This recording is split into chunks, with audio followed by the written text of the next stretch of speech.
Turning now to a brave and incredible student who is taking on Florida's so-called Don't Say Gay law.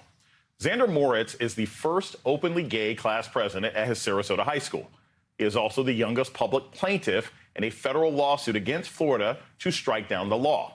The Harvard-bound senior has been a vocal critic of Don't Say Gay, even organizing a school walkout that hundreds of students attended.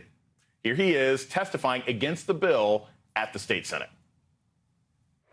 If you're doing this for Florida or the United States or for freedom, you are a false patriot, and we can tell. My name is Xander. I am a student. I am an activist. I am a brother and a son. I'm a queer man, and all of me is threatened by this legislation.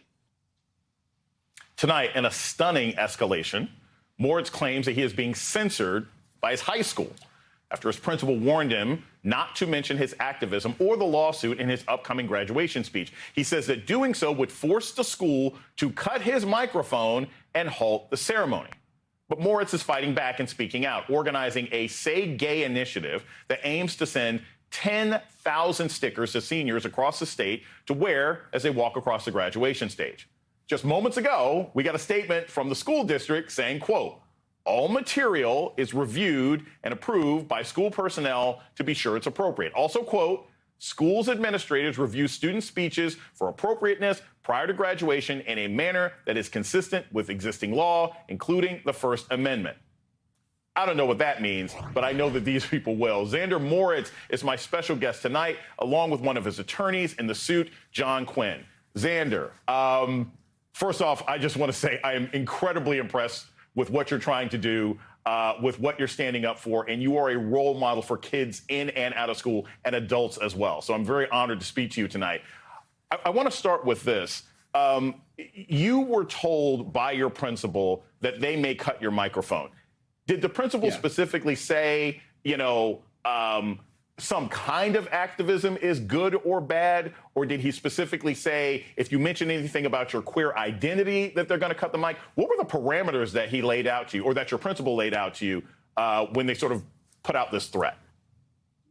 So the parameters were very vague, as the language of the bill is, and as everything involving this LGBTQ censorship is. I came into the meeting and the room just felt disgusting. It's like when a jury is going to sentence someone to death and they don't make eye contact and everything's choppy and weird. And then they let me know that the reason it was problematic is because the activism is controversial.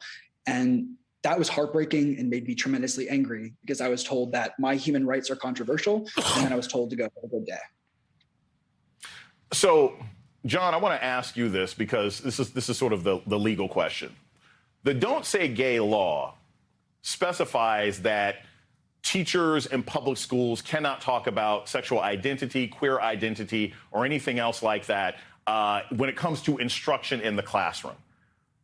Would that apply to a graduation speech? Is that still considered an instructional environment? I mean, how does the Don't Say Gay law have any impact on what Xander is trying to do? Well, Jason, the question you've asked highlights and underscores the vagueness of this law, which is one of its quintessential problems. It prohibits classroom instruction, an undefined term, by teachers or third parties, school personnel or third parties. One of the questions we've raised is, does that mean students? What happens when students speak in school about their own identities, their own families? This is highlighting exactly the kind of vagueness that invites discrimination and censorship. And what's so critical here, this law isn't even in effect yet. The message from Florida's legislature and Florida's governor has already been heard by school districts. This is all going to get much worse as the bill actually takes effect in July, unless it's stopped, which is what we're trying to do. Xander, there are stories like this all over the country of young people being censored or being told that their very identity is a problem. I want to take this back to just in your school, walking around the hallway. What are other high school students saying to you? I mean, when you walk down the hallway, are people like, hey, Xander, this is really cool, I'm with you? Are the other students afraid of you? Are they being told by their parents, don't be around Xander Moritz? What's it like going to school every day, being an activist in an environment where the entire state is trying to cancel your existence? So this just blew up, but I've been working on the activism and organizing that I've done around my rights and human rights for several years. And when it really first started, it was pretty polarizing in school, but I would say that my community has been excellent and the majority of my peers have always had my back.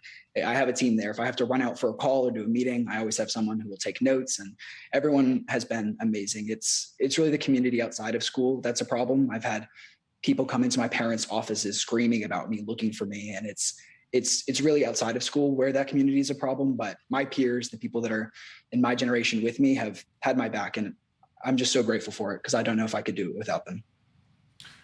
John, so you're suing in order for Xander to give this speech and not be censored one way or another. But this is also going to be happening around the country. If there are parents out there watching right now, what would you want to tell them that they should be doing for their young people? Because this kind of censorship, it does happen all the time. Whether a student wants to talk about their sexual identity, whether a student wants to talk about their Black Lives Matter activism, whether a student wants to talk about their environmental activism, what would you advise a parent do if their son or daughter comes home and says, hey, the principal told me I can't talk about X? What should be the next step? Well, first, Jason, I'd clarify our lawsuit seeks to block implementation of this law throughout Florida. So not just for Xander. Within the whole state of Florida, we're seeking to block this unconstitutional law. As for what I'd suggest for parents elsewhere, of course, I'd advise everyone to create a loving and supportive environment for their children, to create supportive families, and to engage with their communities and try to ensure that their communities and their schools abide by the requirements of the Constitution and uphold the rights and the equal dignity of all of our citizens. Xander Moritz and John Quinn, thank you. You are American heroes. Thank you so much for joining us tonight.